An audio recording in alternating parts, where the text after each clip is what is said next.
Antártida fue el último continente del planeta en ser descubierto por el hombre.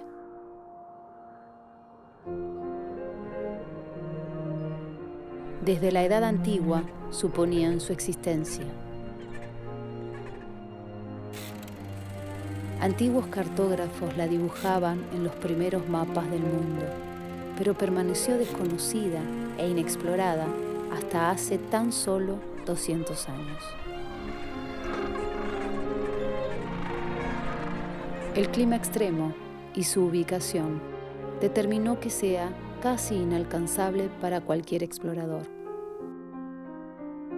Sin embargo, este increíble continente ha sido el escenario de grandes disputas y hazañas. Ante la abundancia de recursos naturales, muchas naciones se lanzaron a reclamar como propios aquellos territorios inexplorados. El desenlace de este conflicto aún no ha sido resuelto. El Tratado Antártico entre países marcó un hito de entendimiento mutuo sin precedentes en la historia de la humanidad.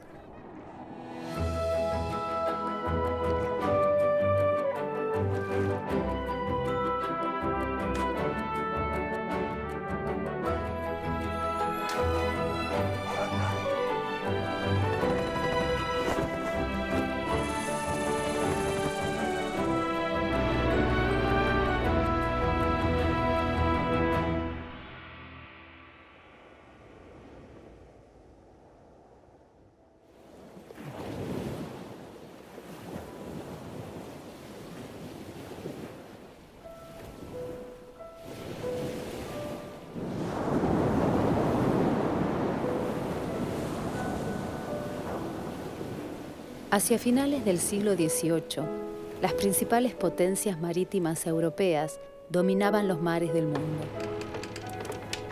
Las costas y territorios del Atlántico Sur eran objeto de disputa.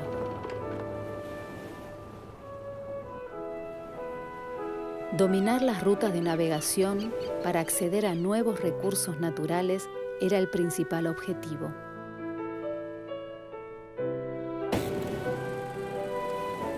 En esa carrera expansionista, Antártida representaba el último bastión en ser conquistado. Tras varios intentos fallidos, como el del navegante británico James Cook, hallar Antártida se llegó a considerar una tarea imposible. Entre 1819 y 1820, se produjo el reconocimiento oficial del continente. La atribución de quien fue la primera nación en hacerlo es aún un elemento de discusión histórica entre Argentina, España, Estados Unidos, Reino Unido y Rusia.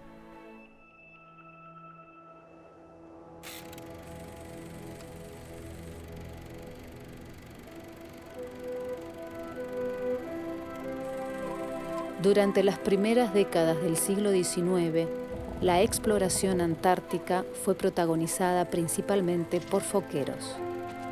Más adelante llegarían también los balleneros. Durante más de 60 años, el Océano Antártico representó el mayor territorio de caza de ballenas del mundo. Y como consecuencia, muchas de sus especies llegaron al borde de la extinción.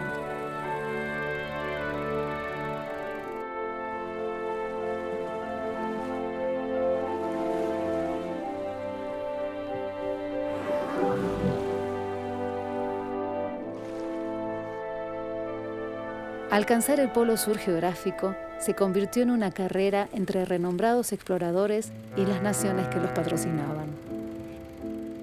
El primero que estuvo a punto de lograrlo fue el anglo-irlandés Ernest Shackleton.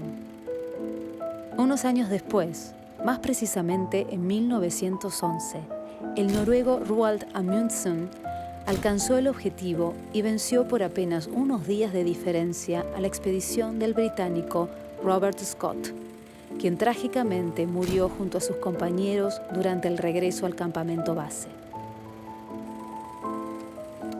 Shackleton intentó ejecutar el último gran objetivo de las expediciones antárticas: cruzar el continente a través del polo. De manera trágica, el barco que conducía la expedición quedó aprisionado por los hielos y se hundió. Los exploradores permanecieron aislados en Antártida más de 2 años. Las condiciones eran extremas y los suministros escasos, pero finalmente lograron sobrevivir y ser rescatados, lo que resultó ser una proeza humana sin precedentes. A principios del siglo XX, Argentina tomó protagonismo en la epopeya antártica. A pedido del gobierno argentino, el joven alférez de fragata José María Sobral se sumó a la expedición científica antártica a cargo del geólogo sueco Otto Nordenskiöld. Los expedicionarios permanecieron 1 año en el continente, pero tras el hundimiento del barco que debía regresarlos, tuvieron que permanecer otro año a la espera de un posible rescate. En noviembre de 1903, la corbeta Uruguay de la Armada Argentina, a cargo del teniente de navío Irízar, logró llegar a la posición y rescatar a los expedicionarios de una muerte segura. Ese fue el comienzo de una relación sin interrupciones entre Argentina y Antártida.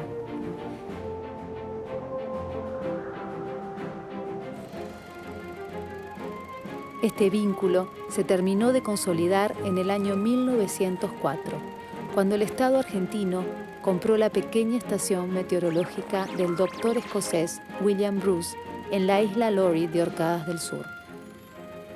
Con este precedente se inició la ocupación permanente más antigua del continente. En 1939 se creó la Comisión Nacional del Antártico, que sentó las bases de varias expediciones científicas argentinas realizadas con éxito. Al concluir la Segunda Guerra Mundial, con el posterior reordenamiento geopolítico internacional, Argentina buscó afianzar su presencia en el continente. En este periodo se construyó el destacamento Melchior y se instaló una base en la isla de Decepción con una importante estación sismográfica. En 1949, el coronel Hernán Pujato elaboró un plan integral y lo presentó al entonces presidente Juan Domingo Perón, quien dio impulso al proyecto. En 1951 se creó el Instituto Antártico Argentino y se construyó la base San Martín, que se constituyó en la primera estación científica continental argentina. 1 año después se fundó la base Esperanza. El proyecto inicial era la creación de una ciudad con una población estable. Esta se concretó en 1978 y fue bautizada con el nombre de Fortín Sargento Cabral. Si bien hoy el objetivo es diferente, aún conserva ese espíritu de pequeña ciudad al contar con escuela, emisora de radio, iglesia, hospital y registro civil, entre otras cosas. La incorporación del primer buque rompehielos, General San Martín, en 1954 fue crucial. En su primer campaña, colaboró en la construcción de la base General Belgrano, ubicada al sur del Círculo Polar, la base argentina más austral. En 1965, la expedición liderada por el coronel Leal, denominada Operación 90, alcanzó con éxito el Polo Sur geográfico. Durante la dura marcha se recolectó importante información sobre aspectos geológicos y meteorológicos del continente.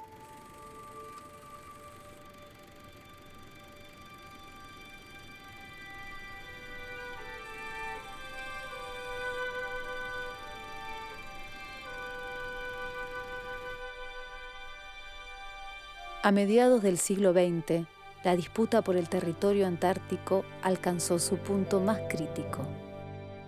Los 12 países con mayor presencia y relevancia científica de ese momento, 7 de ellos con reclamos de soberanía sobre el territorio, firmaron un acuerdo histórico conocido como Tratado Antártico.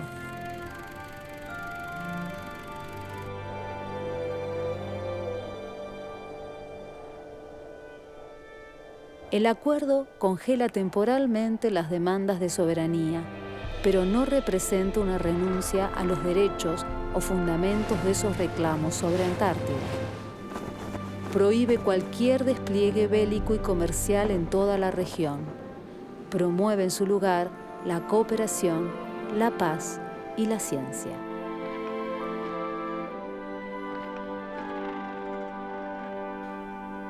No existe en la historia de la humanidad un precedente de estas características, en el que una región, un continente entero, se proteja y resguarde en su estado natural.